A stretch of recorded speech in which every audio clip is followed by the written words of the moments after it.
Yeah, you're unmuted. Okay. What I'm really intrigued about is you were a teacher, you say, and you talk about listening to the Cork poets in Coventry. But when did you actually decide, or were you always a poet? How did that happen? Because, you know, I loved poetry from being genuinely as far back as I can remember. My parents bought me my first poetry book when I was about 6, one for children, that I loved reading, and it just didn't occur to me for many years that it was a job essentially, or there could be something in it. And so I finished uni in Coventry on my creative writing course. And the problem with that, of course, is you don't leave university to become a writer and to walk into that job. So I panicked and got myself on a teacher training course. And 6 months into the course, they sat me down and said, "Where do you see yourself in 5 years?" And I said, "As a writer." And they looked horrified and said, they basically said, "Leave, get off the course." But it was done in the right way, and it was absolutely the right thing. They walked me over to the bookshelf and said, "All of these people are doing it. If this is what you want to do, you need to." So I still worked in schools after that for 5 or 6 years, and I worked as, it was something we have that I don't it doesn't even translate across the whole of England. It's something called a higher level teaching assistant, where I worked with children. I taught classes that were small classes of children. Often those children had like a variety of different needs and things.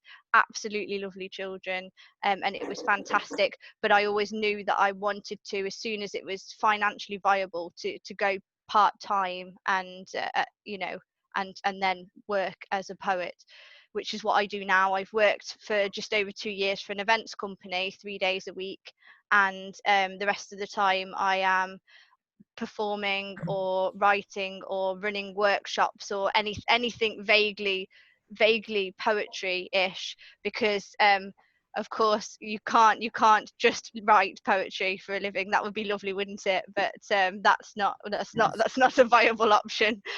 So yeah, well, I hope that answers the question.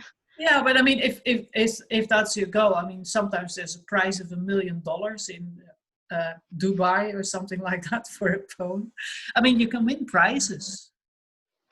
Yeah, absolutely. And I have judged a couple of competitions, so I know, especially with competitions that have prizes, you can get hundreds. Some of the really big ones, they get thousands of entries. So you could have an absolutely brilliant poem, and we've had that, and it did hearten me actually, because we say no to poems that I'm like, oh, I wish I'd written that. That's brilliant. But because there's 20 of those, only one of them can win. And all they ever know is that they didn't win. They don't know how much we loved it. So I think that's a problem with sort of competitions, really. Yeah. But that, of course, is the nature of a competition. And do you enter for competitions yourself? Not so much now, no. I used to, and as I say, I wasn't really getting anywhere with them particularly. Sometimes, very occasionally, but it's got to be on that exact moment at that exact day that they like your poem for whatever reason, better, if you like, than some others. And I think probably even the ones I've judged, if we judge them on a different day, it's what you're feeling at that time. Yeah. So for me, I don't tend to go for the competitions anymore. If I am after if sort of more financial, if you like, reward, then I will look at putting work into a project. I will look at going for commissions or running workshops and things. I think that's a better way. But competitions are fun, and as long as you keep that it's a fun mentality, you're not going to make a living from entering competitions, like poetry or otherwise. And do you write purely poetry? I mean, or do you write? Do you have a novel in the back of your mind or whatever? No, I when I did my MA a couple of years ago, I was still dabbling in flash fiction and short stories, which were great fun. But it became very evident at that point, but at master's level, that both like my heart and sort of everything else really lay with poetry. It just seemed to come I mean, like, you have to learn everything, but the desire to want to learn as much as possible really lay with the poetry, and that's what I'm focusing on now. I did have a book that I self-published when I was oh crikey, about 20, I think, and I took that round one summer when I was trying to get started. It was when I dropped off the uni course, and I put this book together and just went round to lots of festivals selling selling copies of it. Thank you, that's a really lovely comment. I'm 30, so thank you, I'm going to take that one. But it's so, it's immature compared to what I would do now, but that still has a place. But I am working on something. I've got an editor looking at it at the moment, so you never know with these things, but I'm hopeful that in the not too distant future I will be able to send you a message and say, here's my book link, because that would be lovely. That would be a next step for me, absolutely. But is that a book of poetry, or is it a book of prose? No, absolutely poetry. I'm working on a pamphlet. I think that would be a good size to start on. I would like sort of to have a look at sort of a nature type theme going through it, because I love writing about nature and how that reflects sort of our thinking in society. That's runs through quite a few of my poems. And my last question, because we could talk for hours, but I know I can, sorry. Can you say a little bit about how poems come to you, or do you go to the poetry bag and take one out? How does it work? It's different depending on the scenario sometimes, and the queuing one is a prime example of that irritated me, but also I thought that's a beautiful line that I'm going to use in a poem as a refrain. But that I didn't write that until maybe 7 or 8 months after the incident. It stored there. Like, I believe all the first drafts, maybe the first 2 or 3 drafts are up here and often start with a line. Another way, sometimes if I am given a topic to write on, and that might be a task that I've set myself, or I've been set in a workshop, or it might be a commission, I will I do like a spider diagram. I'll jot down ideas, I'll look at pictures, and it's all done. I'm very, very big on pen and paper. I prefer to have the real thing. And that just translates across. Like, I still have a vinyl player, I want the real thing. So my next drafts will happen there, and then I will take bits and words, and there's crossings out, and it just all changes, and then I will type it up onto the computer, and it changes again, and then I will show it to maybe 2, 3, even more people, and it will change as a result of that feedback. So it's a process. For me, I envy people who can sit in the workshops and or just at home and write something pretty much complete. I think that must be a wonderful skill to have. But I have to, mine come in fragments, and then I put them together, I suppose. Okay, well, that sounds like a wonderful process as well. Thank you very much, Emilie Lauren Jones. Thank you. Thank you. And where is Matt Black in the grid view? Matt, are you here? Yeah, there he is. Okay, Matt, could I pester you with some questions? Yeah, I'm here. Okay. Well, you have a really broad range, because some of your poems are really funny, and others are theatrical, and then the love poem was really beautiful, I thought, really amazing actually. And then there's dogs. Can you say something about why dogs? Why dogs? Yeah. I had sort of got to a stage where I'd spent, I'm 63, I'd spent 25 years writing personal poems and poems then for my children, and then a number of commissions, and I sort of had no idea what I wanted to write next. And I was really interested, I've become more interested in the last few years in writing things through research. through commissions, had given me pieces where I'd been doing research in order to create writing. But anyway, I just started to write about our dog Lola, and after two sort of searches on Wikipedia about the history of the domestication of dogs, I became completely hooked in what they were and how they have come to be. How did a bunch of wild wolves end up eating peanut butter and living on our sofas and eating peanut butter out of plastic balls? That, to me, is a big question. And I then discovered that in the last 20 to 25 years, there's been a huge amount of research into dogs and their psychology and their worlds and their lives. And previously, people had thought, dogs, they're a domesticated animal. We really want to study wild animals. A lot of the academic research is into animals. And then suddenly there was this sort of sudden light bulb went on. Yeah, they used to be wild and now they're domesticated. God, how interesting is that? So the fact that wolves were one single colour and dogs evolved partly through their relationship with humans to become stripy and spotty, to be more attractive to us, and learn to wag their tails and learn to read us.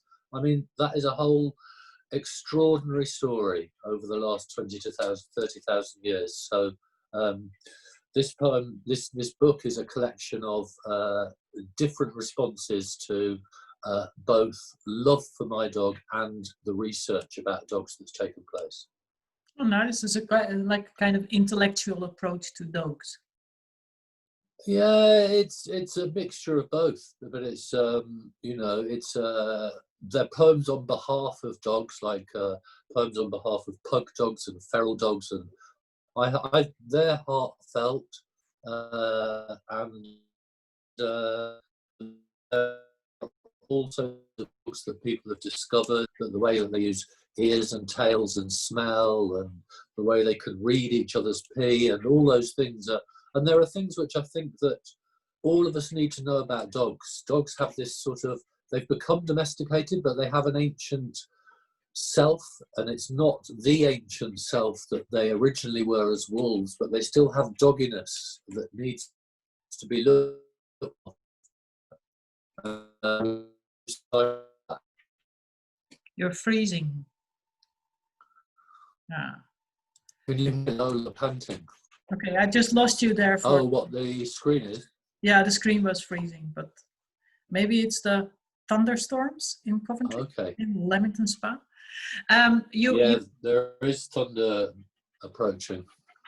Yeah.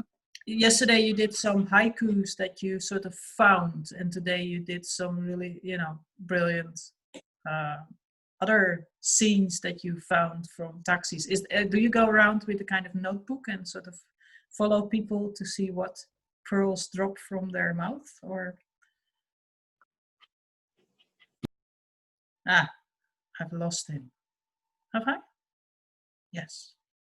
He'll be back. Okay, that's a shame. Anyway, thank you very much, Matt Black, and we hope to see Matt Black again here. Oh, maybe he is coming back. Okay, we have to do the open mic. Let's see. Oh, it's so difficult to find everyone.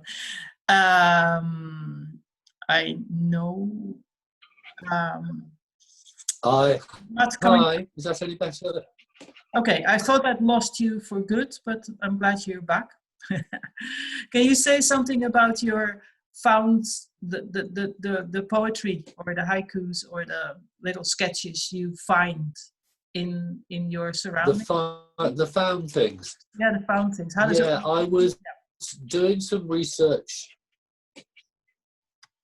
I was doing research into the floods from 2015, and I went and interviewed a lot of people, and I realised that the stories that people tell in their own words betray more truth than one can ever imagine, and more truth than one can create. We can create fabulous truths, obviously, as poets and writers, but what people do in their own words is absolutely priceless.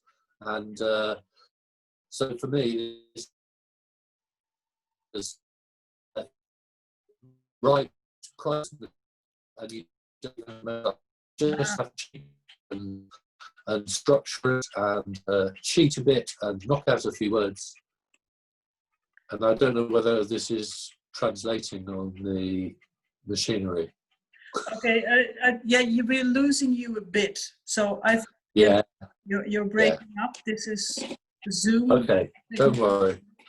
I think we are thunder is happening here. Yeah. Okay.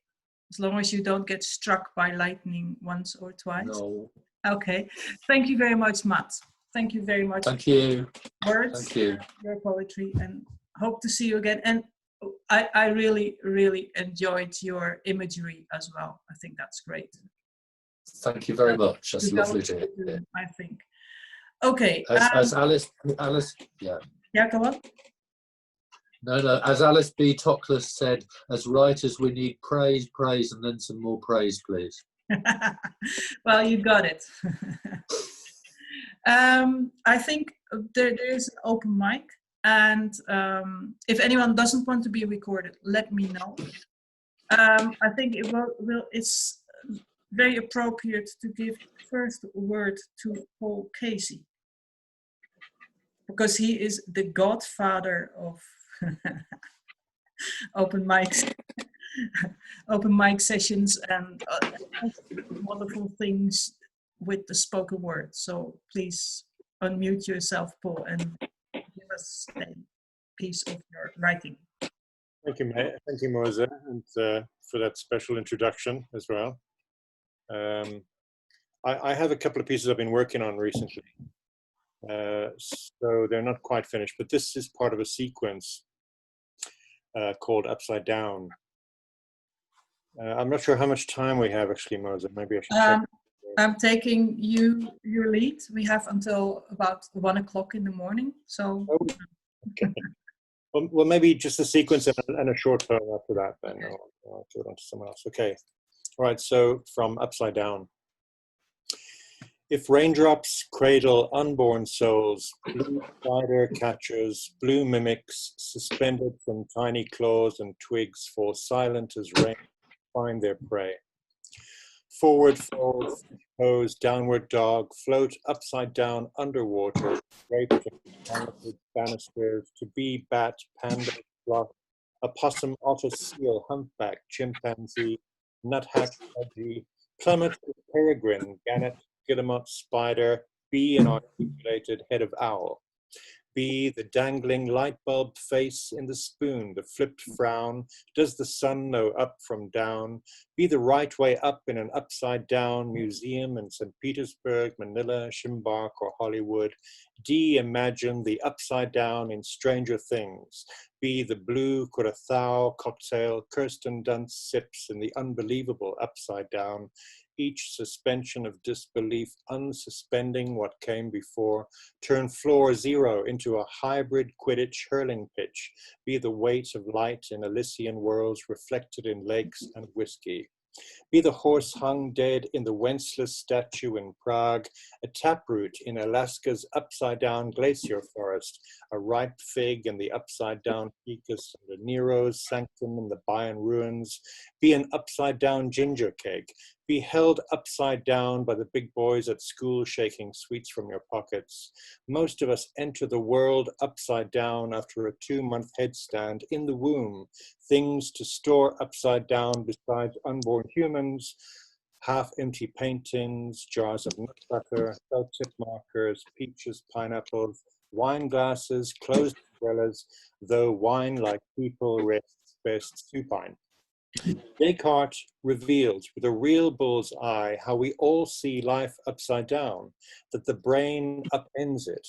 After just moments wearing mirrored inversion glasses, the brain flips the moon, while our hearts harbor deep retina envies of light's first impression as it refracts back through filters of extra lens perspectives. Some hang upside down for back pain on inversion tables to relieve disc pressure, stretch spines despite being bad for blood pressure, do handstands, headstands, fun and rushy. Modern science recommends 30 seconds first, then you can build up to 3 minutes, maybe someday hit 10 or 20. Caution, rock climber in Utah found dead after hanging overnight upside down in his harness.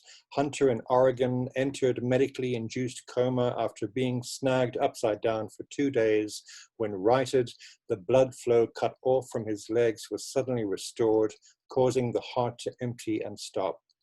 Bi-horizontally symmetrical objects like spheres, egg timers, polygons, cubes, 9 capital and 3 lowercase letters, snowflakes, water and music, know little of upside down. Even gravity has no direct effect on sound, and no matter where you are, you're upside down, sideways, and the right way up at the same time. Brains beat world somersault records regularly, as Australians and cats all know the right way up. We know exactly who keeps trying to upside down everything, not as wheeled carts dig migration or telegraphs the postal system, but as certain, so sick of their names now, world leaders try to invert the already inverted pyramid. If raindrops cradle unborn souls, blue spider catchers, blue mimics suspended from tiny claws and twigs, fall silent as rain to find their prey.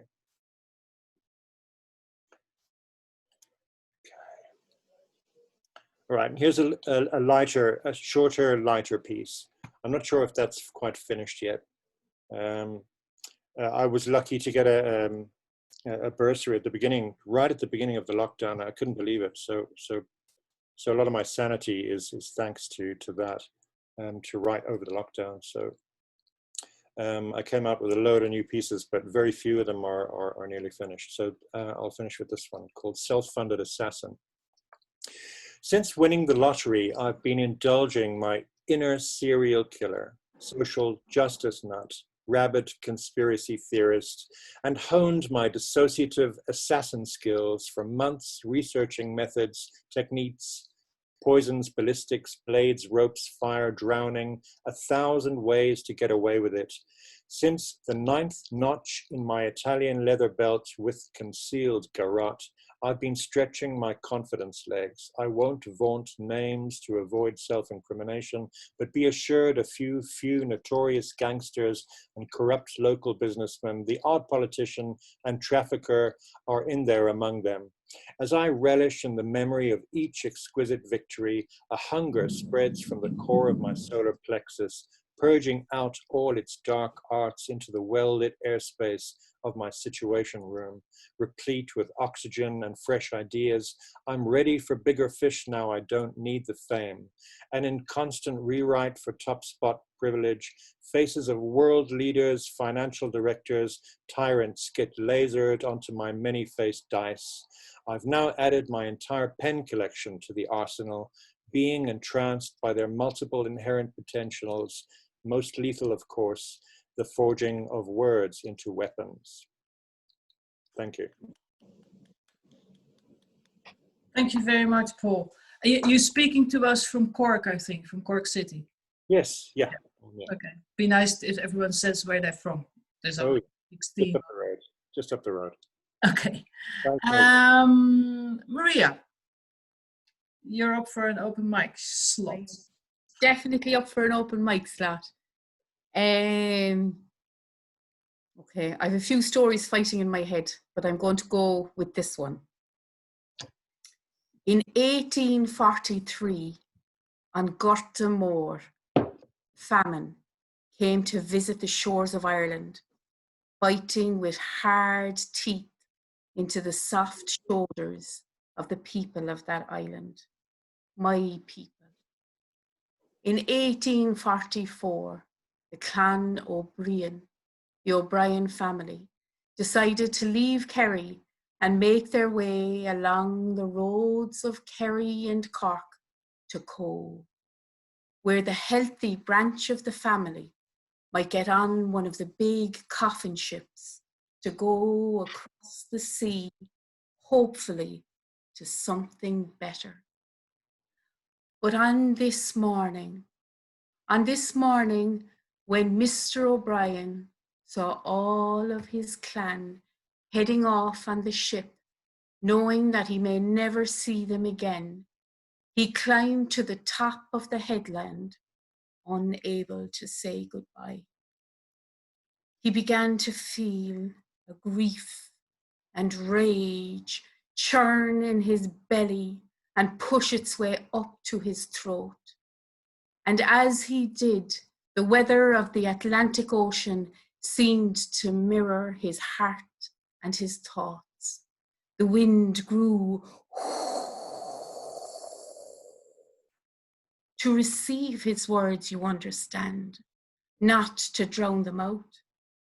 Tá ochris Owing, ochris an Dowen, ochris an Anam, ochris Cork, ochris Cree, Cowerlum, to Cowerle Medina, dun variach me agus Medina, then ochris, he roared into the wind that received it.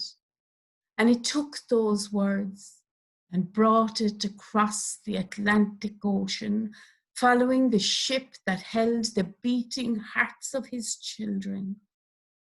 And when it got to the other side, it played in the great aspen tree.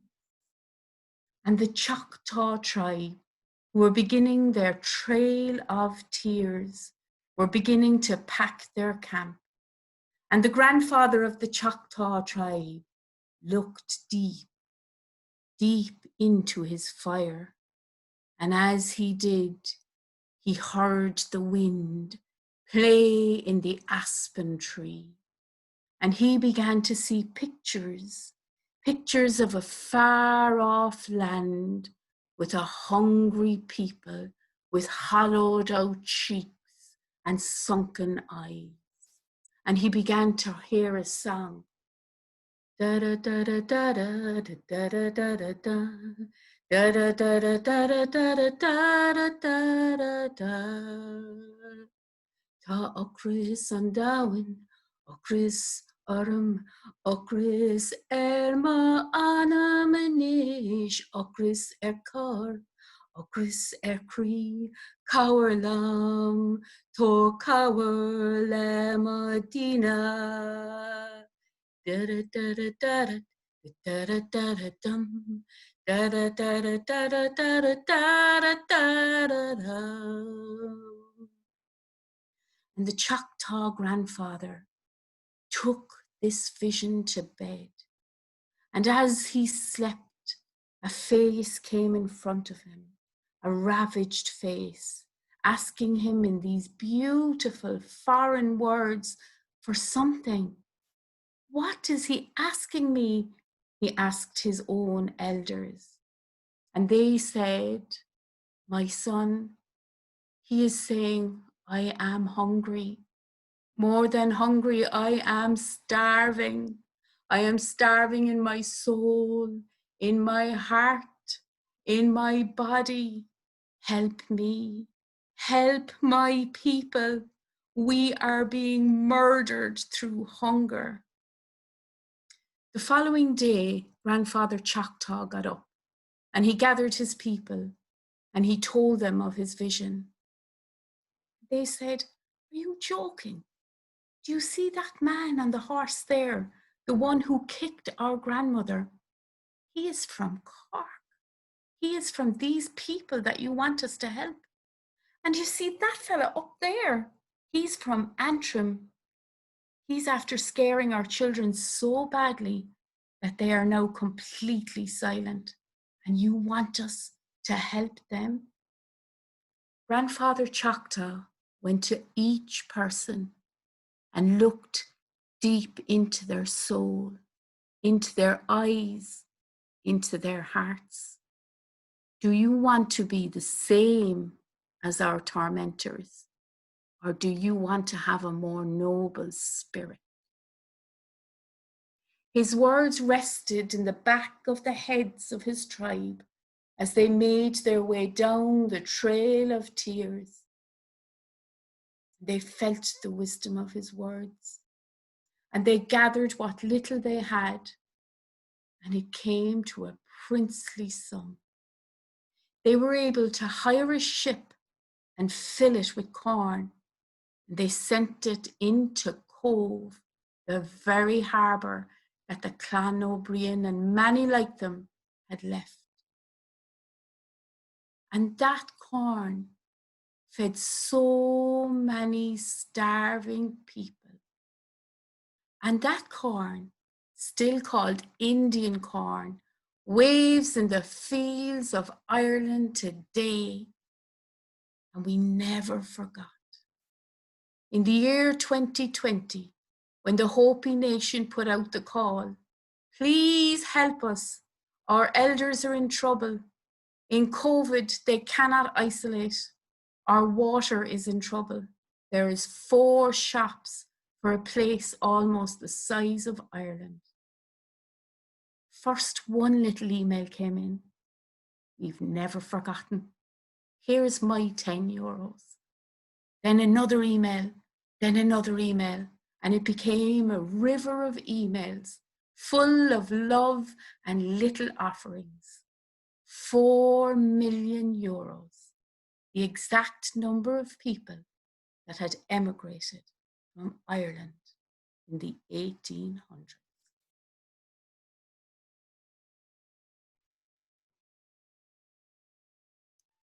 Thank you very, very much, Maria. That was beautiful and moving. Okay, I think Matt's gone. He told me before that he has a bad back, so he would need to go earlier than he would like to. Margaret, are you ready for the open mic? Thank you, Moze. I'm going to read the same one that I read last night, and I've done a small bit of research, a tiny bit. There's a Debenhams store in Coventry. I'm not sure if Emilie and Nat would know it, but yeah, she does, of course. Well, just when COVID hit Ireland, Debenhams in Ireland sacked every single worker. And they did it through email. They didn't even hold a meeting, and they refused to pay redundancy. And they're now, I think it's 120 days on strike, all the workers around Ireland, 11 stores. Some of them were still making a profit. They've left the ones in Northern Ireland and all the British ones open. So it's well worth remembering. And the trade union campaign for the workers is called The Devil Wears Debenhams. And this is the title of my poem, and it's an acrostic. The Devil Wears Debenhams. These Debenhams workers have paved the way every minute of every day. Dignified women and men are they. Evil devils in Debenhams they face. Villainous vultures in boardroom culture. Imagine they can, with their despicable plan, lord it over the workers they slammed. Workers thrown on the scrap heap erupt and fight back. Everyone so determined in this first COVID strike. A win for these workers is a win for us all. Refusing to kowtow, not taking a fall. Staying the course in all 11 stores. Debenhams directors, contemptible, covetous cretins. Each and every one a grasping, avaricious louse. By standing up together wherever they gather, every one of these workers will go hell for leather. Non-ending solidarity at home and far afield has enveloped these brave fighters in a force field and revealed a strength and revelation so supremely divine, making them the spearhead of revolt during COVID, standing firm and steadfast in face of corporate greed. That's it. Thank you. Thank you very much, Margaret. I think we're just writing you're supporting the right warriors, I think. Oh, yes. Lauren, could I invite you to the open mic? Oh, thank you very much. And where are you, by the way? From Cork, in Carrickline and Cork tonight. Okay, great. Yeah. Margaret, are you in Clonakilty at the moment? I'm not yet. I'm still in Cork City. Okay. Cork City. Okay, Lauren. Thank you. So it's just a fun little sonnet. Wild Posy.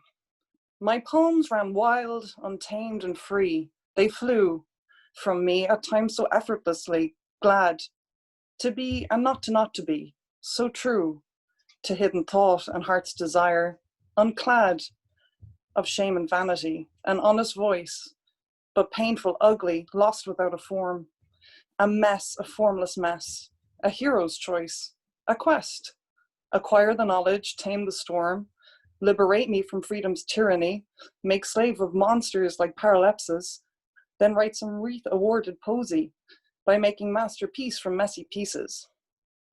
Now solution its appearance should make, but cross-eyed, I conclude I am a fake. Well, sounded really real to me. Thanks, Lauren. Thank you. Massimo, all the way from Philadelphia.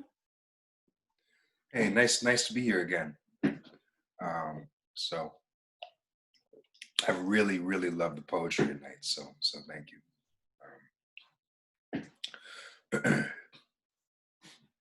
Maybe we need a new story. Somebody come and just tell us a story. What if the world that we see is an agreed upon story, and what's true becomes truth just by choosing your story? Stories we tell generations for ages to find our locations across times and spaces, to raise up foundations that say what our name is and make out our faces in humankind's pages. Stories explaining our roles in creation as told by our ancestors' close observation. Even small talk and waiting is folklore in the making when folks get together for stories exchanging. See the young and the elderly come in assembly, strengthening roots lest they loosen forgetfully. For any community losing identity, communion is truly a beautiful remedy. Passing down knowledge from father to father, from mother to daughter, a family honor. From spirit to soul, see the fire's an altar where all gather round with a story to offer. So siphon your story by joining a cipher with codes to decipher where you're the code writer. Rewrite yourself as the lover or fighter, the kiss or the sword, but the story is mightier. If maybe there's no information, just forms of our thoughts that form thoughts in formation. If facts can be changed just by clever arranging, then stories tell truth that shows truths ever changing. See, we are living history. Look what we've lived to see. Tell your own story as you prophesy what is to be. Tell the whole world all your love, joy, and misery. As you reveal yourself, you help us all reveal our mystery. Like webs we weave, gather us. Our tales spun, unravel us. The world's patterns pattern us, but also are wrapped in us. The image we have of ourselves cannot capture us. Like mirrors refracting us, may break, but can't shatter us. Because the true story is endless, each page a new chapter.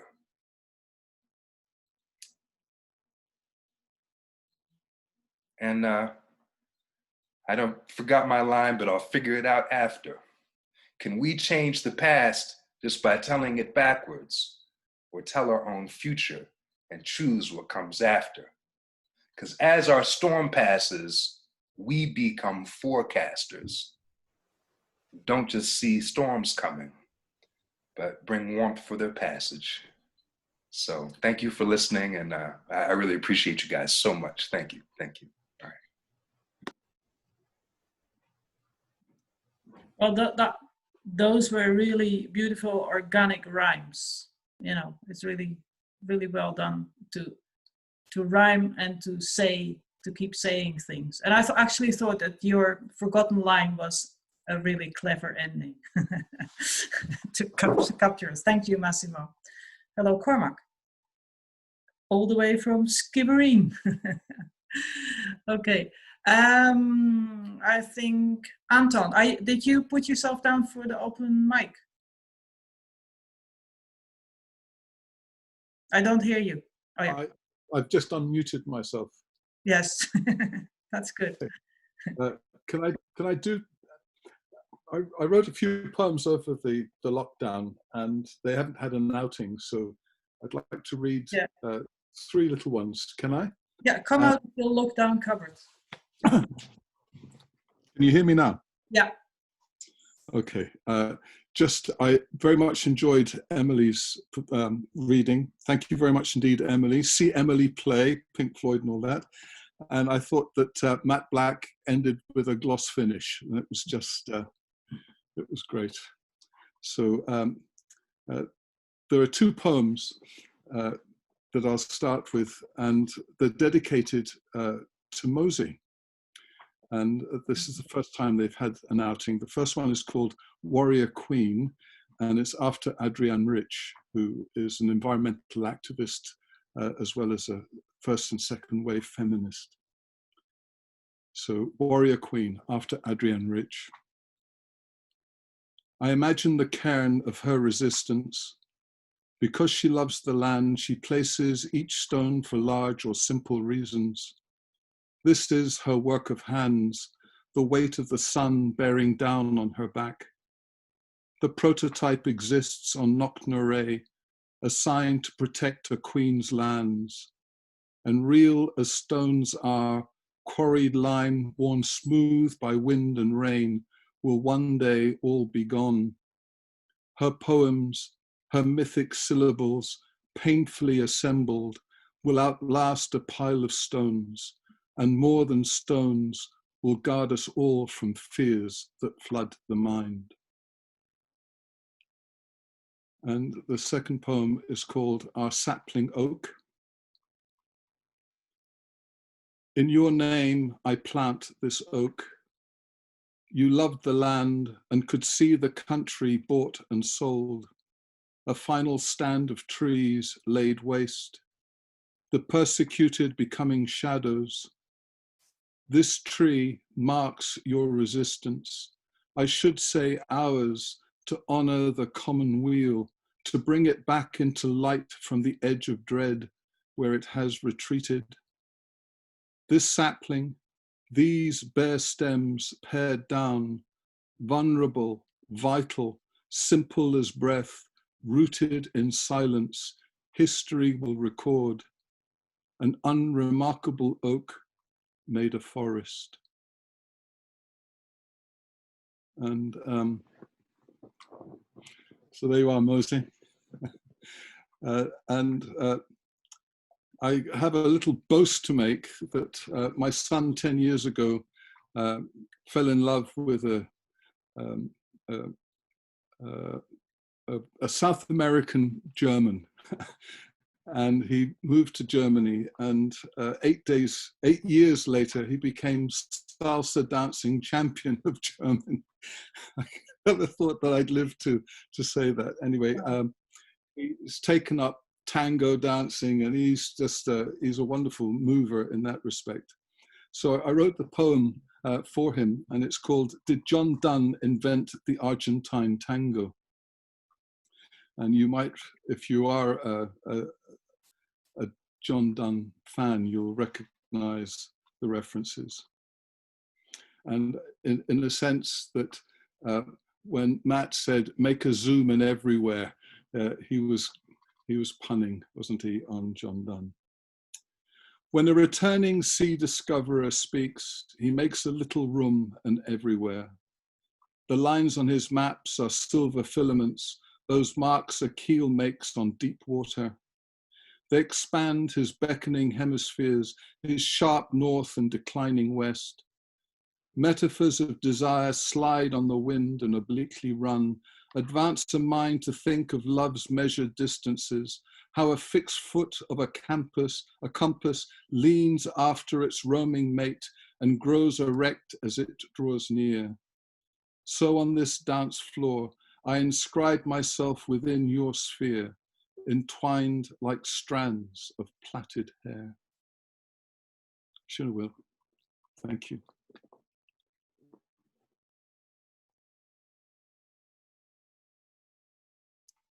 Unmuting is an art. Thank you very much, Anton. I'm deeply honored. It's great. Too much honor. Ray, would you be ready to rock and story? Oh, I have been windswept off my feet with the power of story tonight, because I've had the privilege of listening to Maria, Tim Tingle and Colin with the whole Choctaw stories, and it's impacted my heart. I'm not sure if I'm going to make this tonight, but I'm going to try, okay? Thank you. Center. Have you ever had that feeling when the air echoes with your name? Restlessness upon you, and the sweat trickles down the nape of your neck. Well, folks, this is a true story, and it happened to me long, long ago. I was sitting in Jeannie's Greasy Spoon. You're all familiar with the type of establishment. Plastic red and white tablecloths, squeezy tomato ketchup bottles. There was always a jukebox. That night, it was blaring Wizards, Angels, Fingers.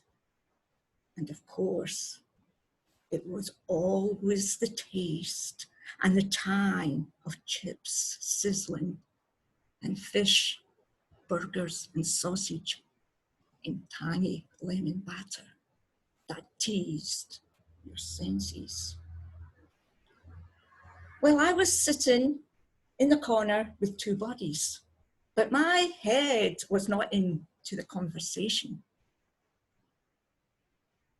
I made my excuse to leave, and I walked out one faltering step after the other and found myself on the Luggy bank.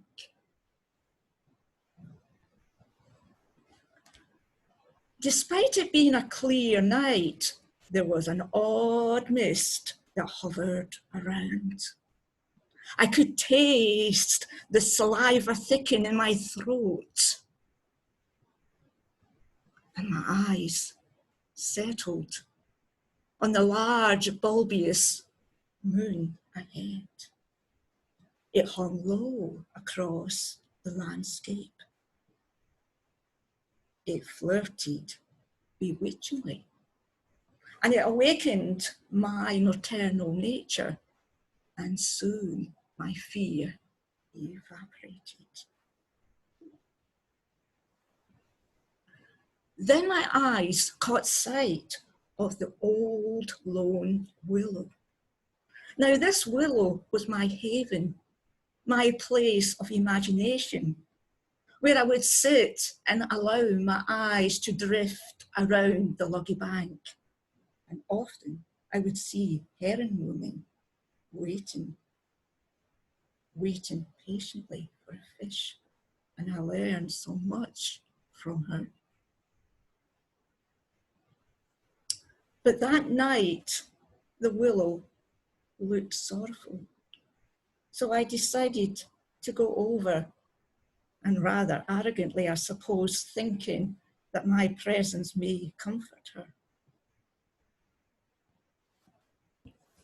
But As soon as I approached her, I was startled by a sudden noise in the branches. It was a huge black bird, and it cocked its head towards me. Its fiery, black, beaded eyes burned into my soul. Well, my face drained of all its blood, because my grandmother was a great woman of the land, and she had told me all the stories about the raven, especially on the night of the harvest moon. But the bird just unfurled its wings and soared high up to the indigo sky. It was then I noticed the willow. She released one solitary teardrop that fell into the river, and it spread outwards into a picturesque scene. Well, I had to pinch myself because I thought I was dreaming, but this was no dream. I saw that the willow was not alone.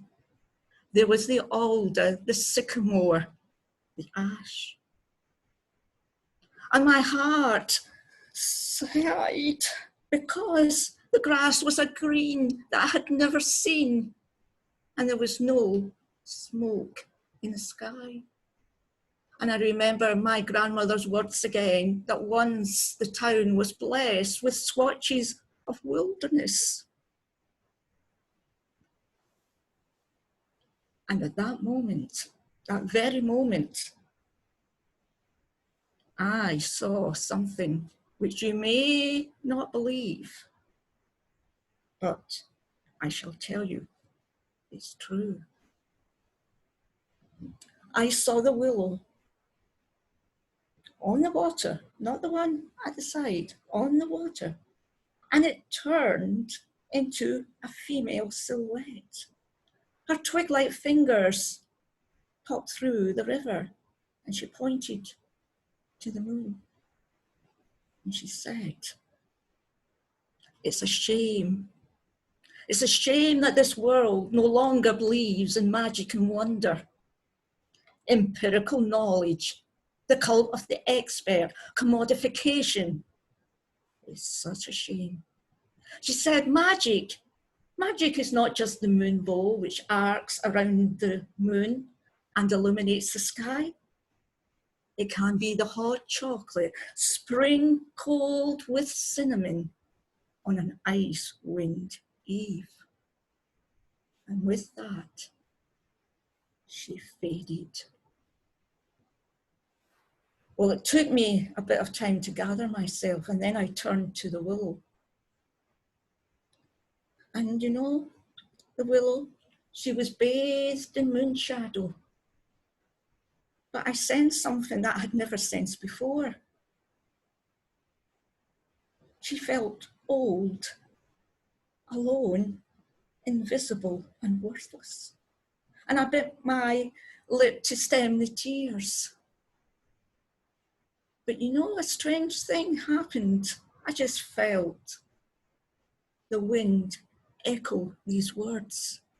You have been so colonialized into believing that tears are a sign of weakness. So I cried. But in the distance, I saw a blue flashlight and I heard a loud siren, and then I remembered the raven. So I dashed home and I burst through the door into the living room where my mother was watching Coronation Street. I sighed with relief. Everything was fine. My mother and grandmother, they must have been just telling nothing but old wives' tales. So next morning, I decided to walk rather than take the school bus. And I played the events over and over in my head as I trailed through the golden russet leaves. And that's when sadness fell upon me. I saw 3 burly men, each in council regulation overalls. One was carrying a chainsaw. And I saw that blade cut into the trunk, each slice cutting into my heart. And as the willow toppled to the ground, I knew I would never, ever be the same. And when I went to school, my friends asked me about my early departure, but I didn't tell them. For they did not believe in magic, and I did not want to be ridiculed. And you know, even today, there's a tiny cut in my heart that continues to bleed for that old lone willow. But I suppose she is no longer alone. That's it, folks.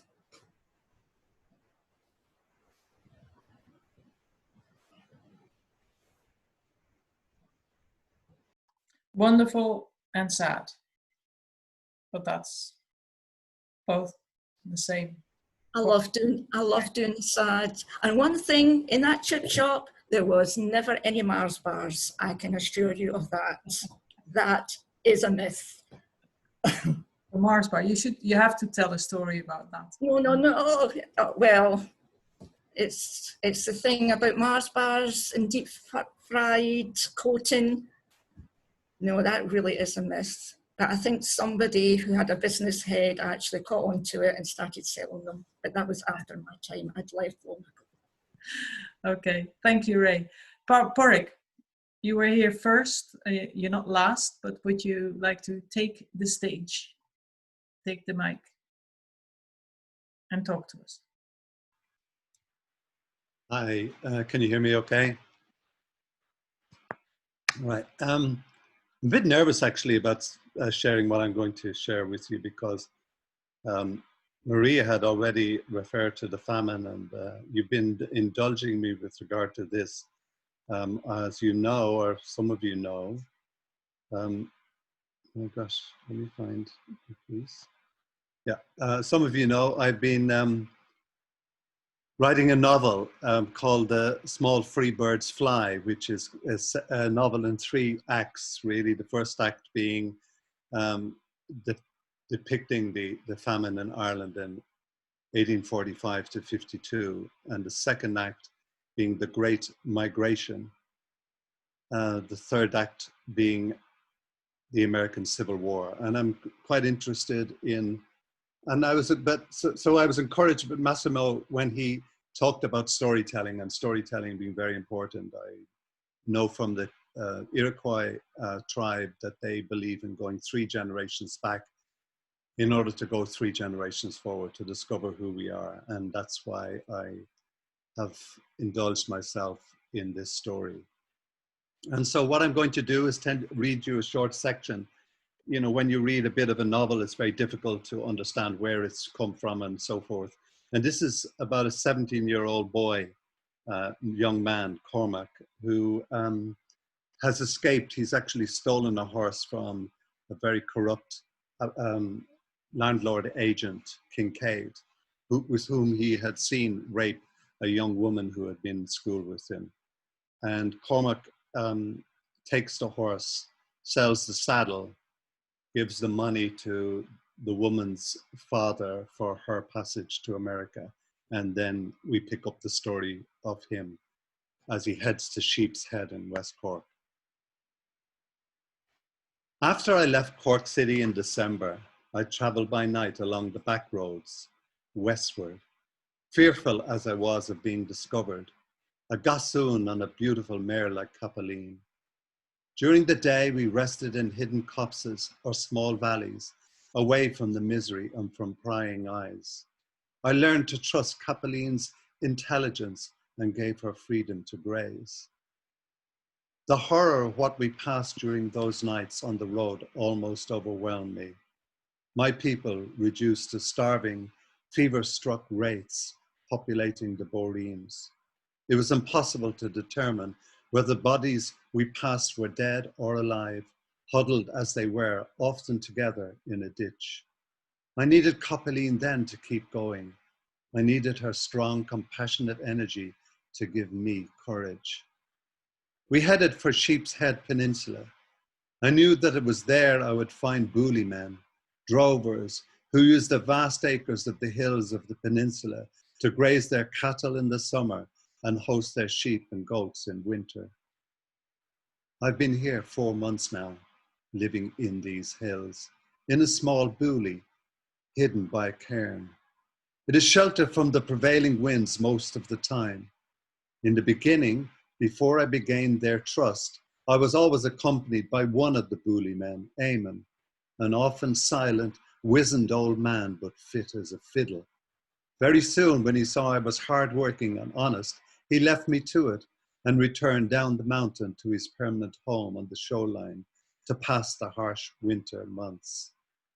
I settled into my life easily. It has become my retreat. From my place on the top of the mountain, I can see both sides of the peninsula, Bantry Bay on one side, Dunmanus on the other. Next to the boolie is a field in which Coppeline grazes.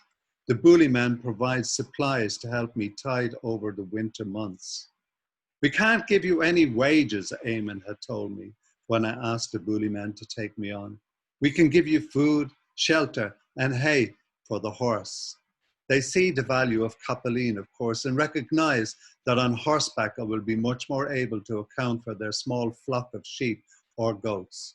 Simple people, they never ask me questions about myself, and more importantly, the horse. The landscape beguiles me. I feel daily as if I've entered an elemental world. Lost from man and human habitation, I am content in a way I have not been for some time. The rhythms of each day is different. The weather sees to that.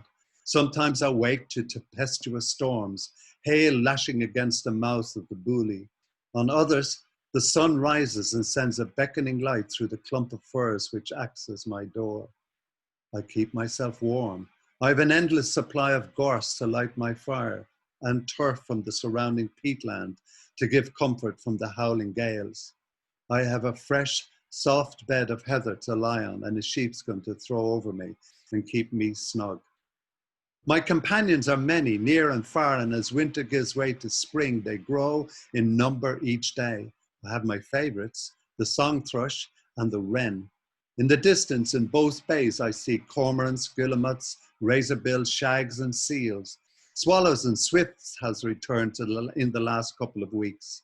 On the odd day when the sea is calm, I can pick out a pod of whales, their tail fins beating the waters out on the ocean.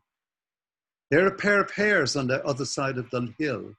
I love to surprise them in the morning as they race to the haven of their form. At night, I hear owls calling. The landscape is a profusion of colour: bell heather, gorse, sedge, furze, moor grasses and bracken. Even in winter, the warm prevailing wind off the Atlantic brings early arrivals, daffodils and primroses. But it is the sky which transports and intoxicates me. The low lateral light of the winter sun generating rainbows and raindrops. Cobwebs glisten and sparkle in the hedgerows, proudly illustrating their filigree shapes like the most exquisite lace. There are times in each day when I see the transcendent face of God in the small and beautiful details of my new neighborhood. I cannot escape my phantoms, though. I'm drawn to them. They appear before me in the mist rises from the sea in the morning. Thousands of faces calling to me in anguish, begging me not to forget, to remember. Mary is often prominent among them. I see her prostrate on the ground, helpless, only this time not with her face turned to the side to eliminate presence. Now she silently looks at me, and her sea-green eyes have a haunted and haunting expression in them and face me daily with a question mark. Why did I stand there and stare at her defilement? her violation by this man.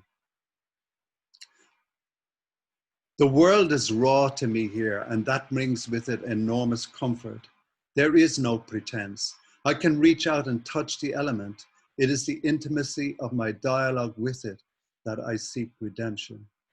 My time on my own is coming to an end. The bully men and women will come up on May Day. They tell me this is a cause of great celebration. I'm not sure if I'm ready for company yet, but I will endure. Come November, just 6 months away, I will have the mountains to myself again. A strange thing happened to me yesterday. I was riding Coppeline, searching for a sheep that had wandered. I was towards the edge of my usual boundary. I rode up a nearby hill to scan for the missing sheep. And when I reached the top, I saw fall away from me, on the other side, a long, beautifully constructed dry stone wall traveling down into the valley and up an escarpment on the other side. Shaped like a piece of art, it seemed to me like a monument of folly. There could be no useful function to it. It simply separated one field of gorse from another.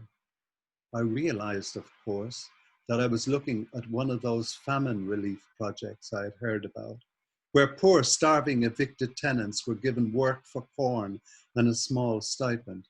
What was it they got? 4p a day, I think.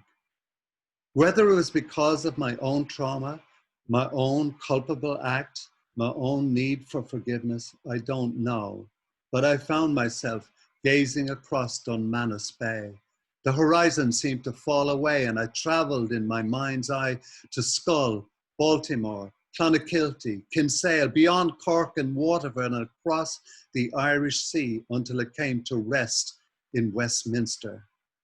There I looked at the men, those entitled men who made the rules, the English Parliament, and their Queen Elizabeth, who couldn't find it in their shriveled hearts to reach out and provide assistance, simple charity, basic food to survive until better times.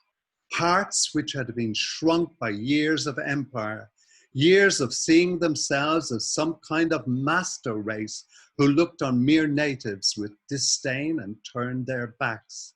Men who had profited from 200 years of industrialized enslavement of other men across the world, and I felt sorry for them, for their narrow lives, for the cancer of bitterness that had devoured them and will eventually, I am sure, engulf their nation. As I rode down beside the wall, I became overwhelmed by its beauty and craftsmanship. Each course of rocks balanced on the course below, each stone chosen and selected and keyed in so well that this shrine will remain in place for centuries, a cromlech for those who slaved and died in its construction. I dismounted from Capelline. I knelt beside the wall and with all my heart cried out to the heavens, beseeching mercy on those obdurate, callous men and their queen, hundreds of miles away, over the sea. Lord, forgive them, for they know not what they do.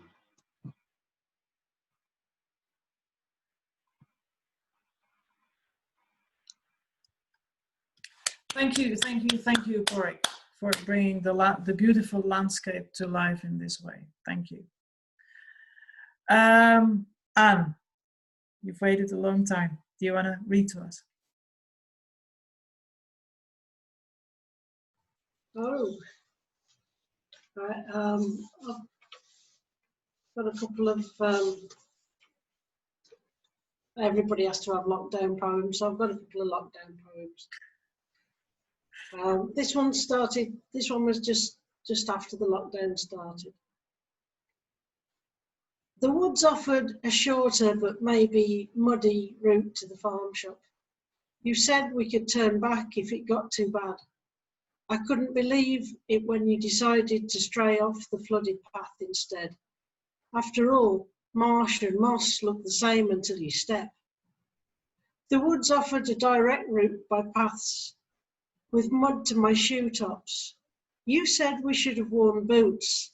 I couldn't disagree, but trainers made me lighter on my feet for hopping over fallen branches and flooded ditches. After all, well-trod paths offered least adventure.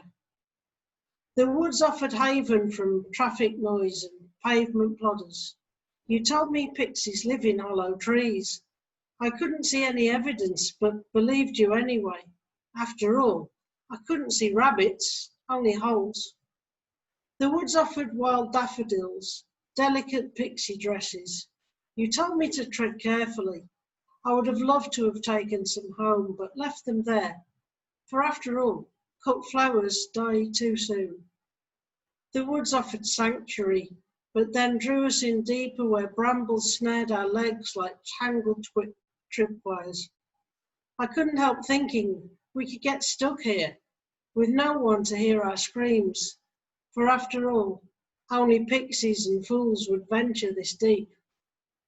The woods offered a welcoming gate on our return when Mission Onions was complete. You told me we should stay on the road.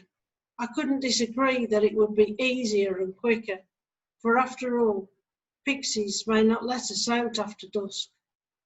The woods had offered a break from the tangled tripwires of chaotic thoughts.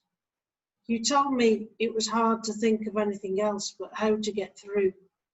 I couldn't comprehend how I was anxious, but relaxed at the same time. After all, the woods create their own magic. Thank you.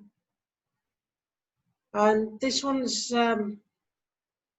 when the lockdown was starting to be lifted and people started flocking back to shops as if that was the best place to be. So there was pictures on the local news of enormous queues outside Primark and places. Well, this is about retail, the new religion. Standing in line to worship at the temples of cheap t-shirts from sweatshops. Take the offerings to the altar tills. Achieve inner peace through outer garments. Or cushions to adorn the sofas, where you slouch to watch messages from advertising evangelists pump out from the TV. If you want to be happy, buy from me. Fake celebrities with their plastic smiles and bleach white teeth sell a dream. You don't want it, you don't need it, but buy it now and save 50p. Don't worry about the virus, it's not like it's even real. It's made up by the media, it only affects the old and weak. This religion doesn't need elders. The mantra is, what's in it for me? All I need's the latest gear. Buy one, get one free, until they bring a new range out next week. Then it's off to join the queue again, in this pilgrimage not to Mecca or Rome, but in your local high street or retail park out of town, where the bright lights entice antisocial butterflies who think they have a unique style, the same as every other clone. Girls learn to be pretty by imitating the filtered pictures and applying their featured products. Boys buy the uniform of their chosen tribe, so they can know who's on their side when they fight and attract their own kind. But somewhere in the little corner of a lane on the edge of town, the bookshops and libraries wait patiently for those with minds of their own.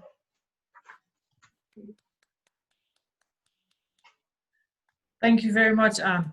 I really enjoyed this rant. It was great.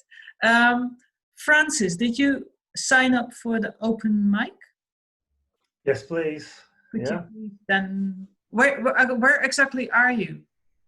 I am in Middlesbrough, in the northeast of England, equidistant between Whitby and Newcastle. You can find the Tees, which is where I am next to. Okay.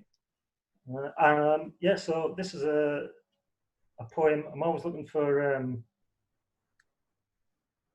found poems and ways to generate things. So I found this tutorial online on YouTube, which I'll put in the chat, called "How to Make Your Own Foley Sound Effects" with DeBarra's. I don't want to talk down to anyone or insult anyone's intelligence, but if you don't know what Foley sound effects are, it's the effects that they put into movies after principal photography, so like background effects, all kind of things that fill the air in. So it struck me that Foley artists know metaphor, and this is the poem. It's a work in progress. Foley artists know metaphor. They know the ticking of a clock is a clacking pair of scissors, snipping wires red and blue. As a scrumpled piece of A4 thrums across a metal lectern, the buzzing bee complimenting the bomb disposal experts on screen perspiration. A squeaky door as the wet thumb ragged along a stretch of electrical tape, the kind they use to gag mouths in thrillers. A girl's rasping breath sharply drawn at a jump scare is just an old man panting into an uninflated balloon. The pitter-patter against his eardrum of her heartbeat, a shirt pulled the way you tug a butterfly apart. The plummet of a lift down a shaft, a metal box dragged across a tin trolley top, diaphragm lurching as the dead weight of the body slams hard at the bottom. His fist striking an inflated bin bag.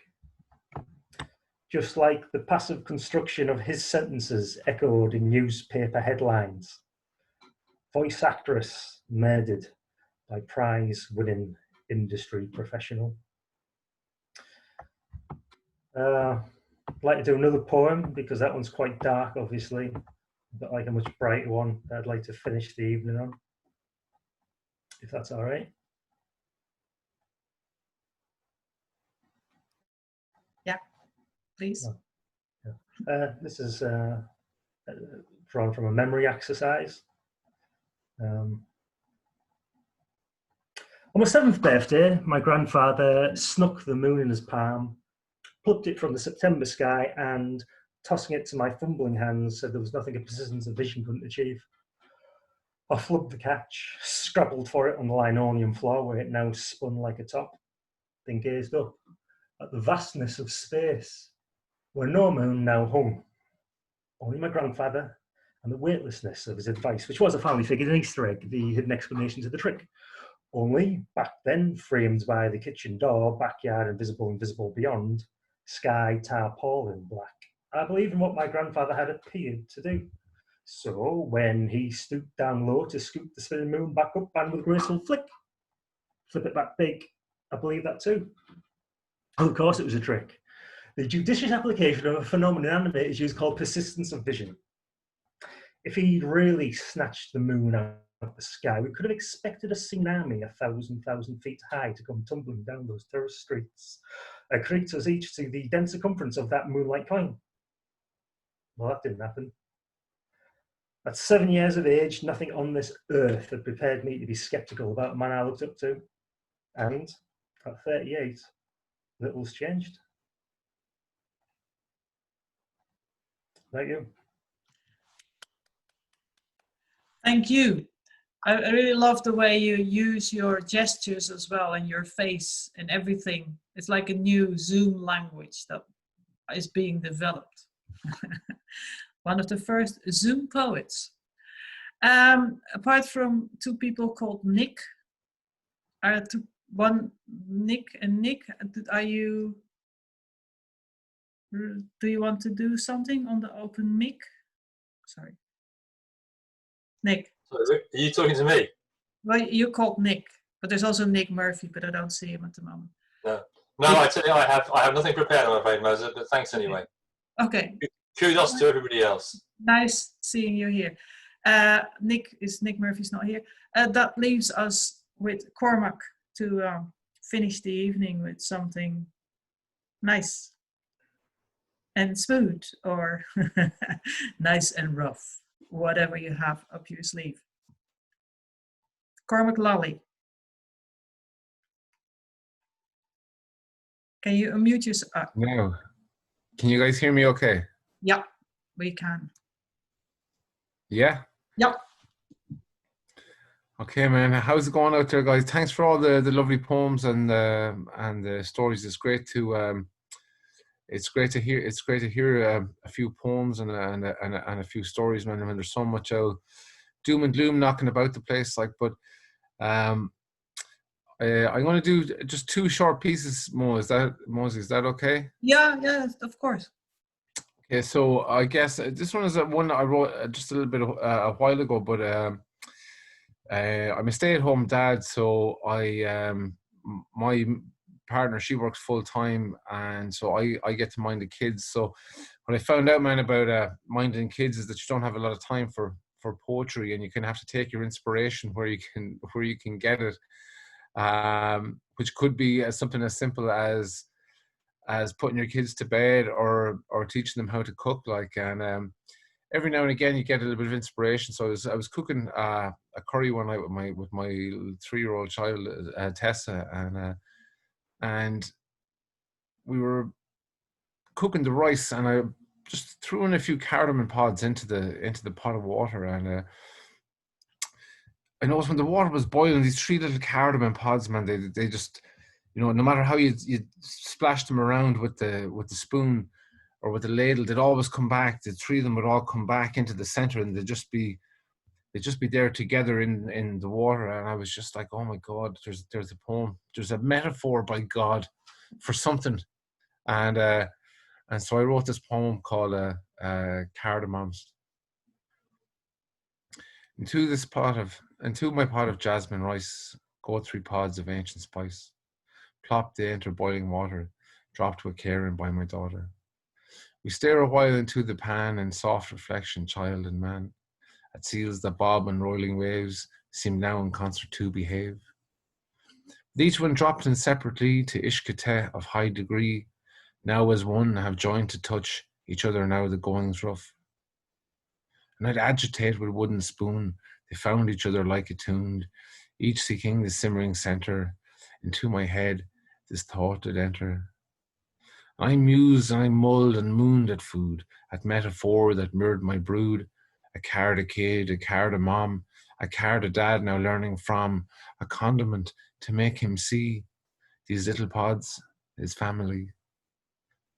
No matter how the going got, they stuck together in the pot. No spatula could set apart their allied DNA and heart. At daddy stop, leave them alone. The cardamoms are carda home. The water's hot, they're awful far. From carda friends, they're in the jar. And there it was in eloquence. 3-year-old made perfect sense. That life is hard enough for folk. We're pushed and pulled and punched and poked. But as a unit, love prevailed to see us through their day's travail. And hidden deep in flesh and blood, flourish seeds of bidden good, and nurtures nature's ties unseen, both to my princess and my queen. That strength I feel is focused now on family's familiar tow. But still, I know it deep within, we're destined for the compost bin, when carda life will carda go, from a carda lack of cardio, and until the carda gods call me, we'll stick it out as family. Thank you.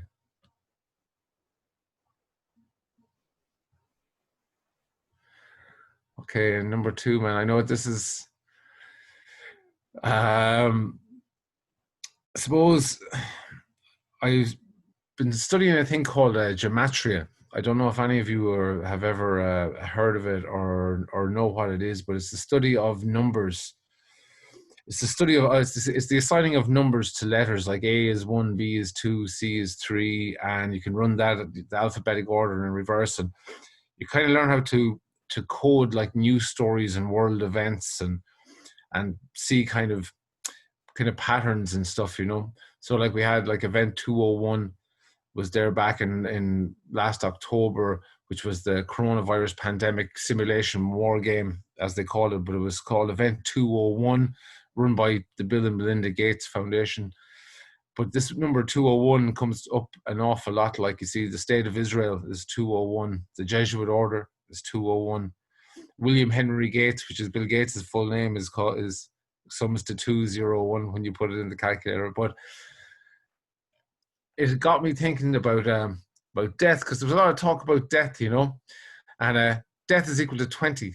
So 2020 is a year of double death, and I was like, oh Jesus, man, what is this? Is this what they're trying to tell us? Like, but over the last few months, I've really kind of, you know, I guess when everybody is locked down together and you get a bit of time to self-reflect, and maybe you get to wonder or start to think, maybe is there something beyond life? Is there an afterlife? Is there a heaven? Is there a hell?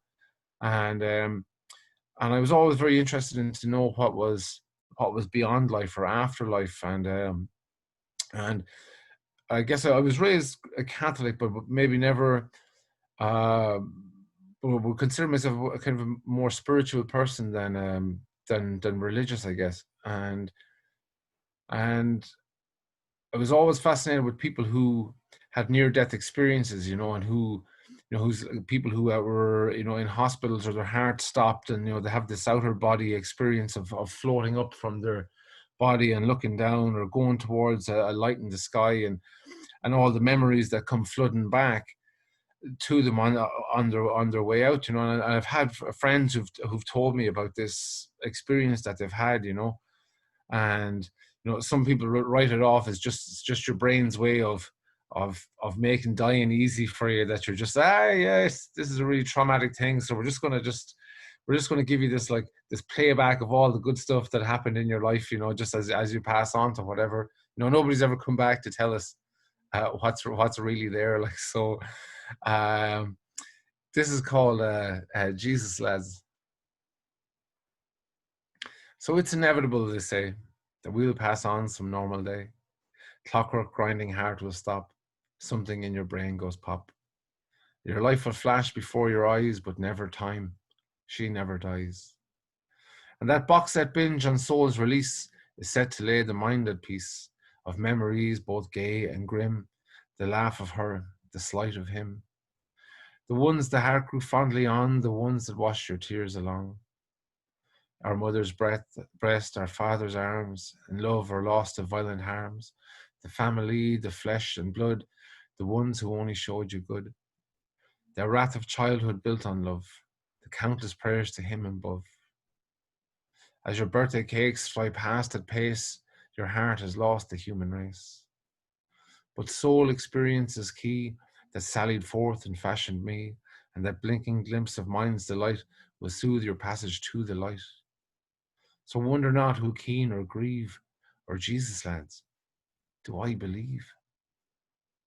The hurts you caused, that crowd's applause, the jaws of death, the men now paused, and the women gaunt of womb and wane, the pleasured hand that felt her pain.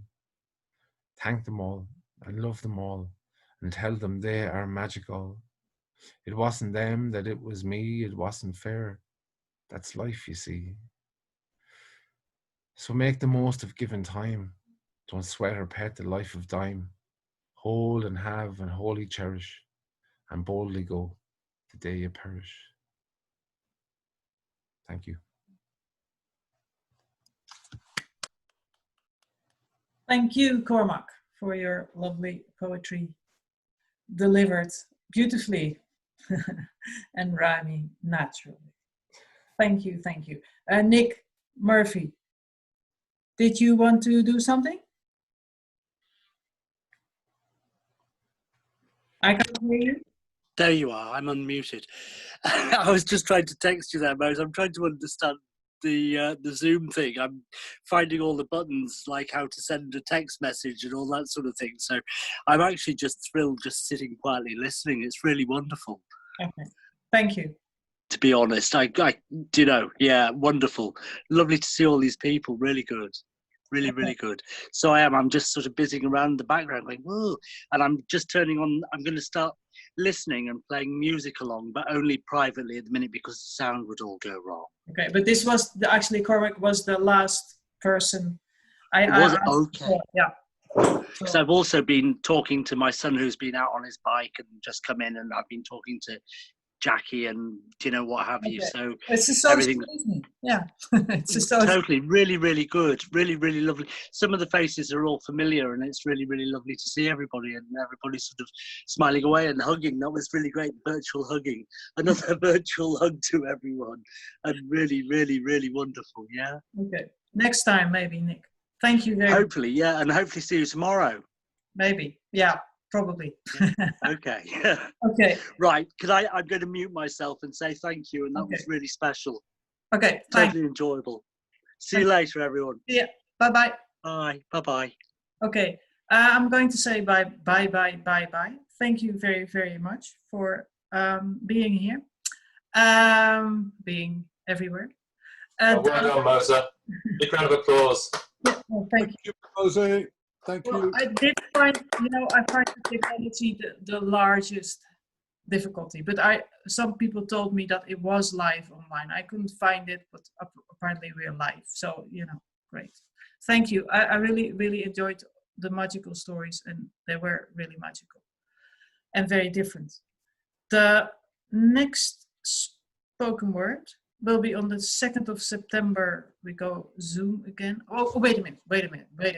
Maria has been telling me twice that I should mention the storytelling in Cape Clear. Actually, that's the same period. I hadn't realized that. Now I can't find the link. Maria, can you tell me, just tell us about the storytelling. There's a storytelling festival on an island off the south coast called Cape Clear. And there everybody goes around with t-shirts saying, Ireland is an island off the coast of Cape Clear. So it's a gem of a place. And there was a lovely American couple that set this festival up 30 years ago. And they went home about 2 years ago, and we really, really have missed them from the festival. But they're going to be able to Zoom in. That's the treasure of Zoom. So that's Chuck and Nell Kruger will be Zooming in and taking part in the festival. So the artists that were going to perform in the festival are now going to be still performing and still paid, which is great, because we've seen a lot of stuff on Facebook where people are, losing their gigs and there's nothing that can be done about it. But because it's going online, it means that we'll be able to do it. So a lot of us hardcore Cape Clear festival goers are actually making little gatherings, and we're going to have sessions around our fireplaces, virtually, of course, so hopefully you'll make it, and there's going to be some fantastic storytellers there. And a favourite of mine is Ger Wolf. He's a singer storyteller, and he's called the Lark of Mayfield, and I've been a fan for many years. So, so have a look at the website, see if you'd like it, and if you're around, come along. As well as that, if anyone wants to save the chat, the complete chat, right to the right hand of file down at the bottom right hand part of the screen, there are 3 dots, and if you click on those, you can save the chat. Okay, yeah, that's really, really useful to know, because I always lose what's in the chat, but we won't now. If anyone who's on here and hasn't left their email address and wants to be kept updated of other Zoom or real things happening, please leave your email address in the chat. Okay, good night. Maybe we should sing a little bit or hug a little bit. Say goodbye. Thank you very much for being here. See you again. Great one, Moze. Lovely stuff. It's swans making a heart. Thank you. I'm going to end the meeting now. Thank you.